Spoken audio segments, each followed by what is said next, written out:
नमस्कार मित्रांनो, आज आपण नवीन व्हायरसबद्दल माहिती घेणार आहोत। आपल्या सर्वांनाच माहिती आहे, भारतामध्ये नवीन व्हायरसची एंट्री झालेली आहे। चीनमध्ये उद्रेक झाल्यानंतर अलीकडेच लक्ष वेधून घेतलेल्या HMPV या श्वसन विषाणूची भारतात 7 प्रकरणे नोंदवली गेली आहेत। आपल्या केंद्र शासनाने असं म्हटलं आहे की HMPV आधीच जागतिक स्तरावर प्रचलित आहे, म्हणजे हा जुनाच रोग आहे असं केंद्राचं म्हणणं आहे।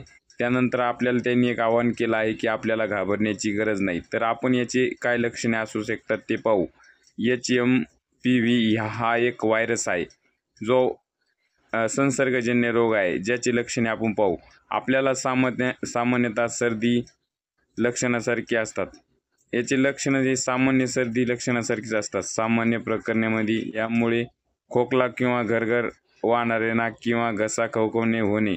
लहान मुले आणि वृद्धांमध्ये HMPV संसर्ग गंभीर असू शकतो। या व्हायरसमुळे रोगप्रतिकारशक्ती कमकुवत असलेल्या लोकांमध्ये गंभीर लक्षणे दिसून येतात, म्हणजे ज्या व्यक्तींची जी इम्युनिटी पॉवर जी वीक आहे त्यांच्यावर हा डिसीज म्हणजे हा जो व्हायरस आहे तो लवकर अटॅक करतो।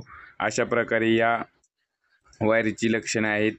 तर घाबरण्यासारखं काही कारण नाही असं आपल्याला केंद्र शासनाने सांगितलेलंच आहे।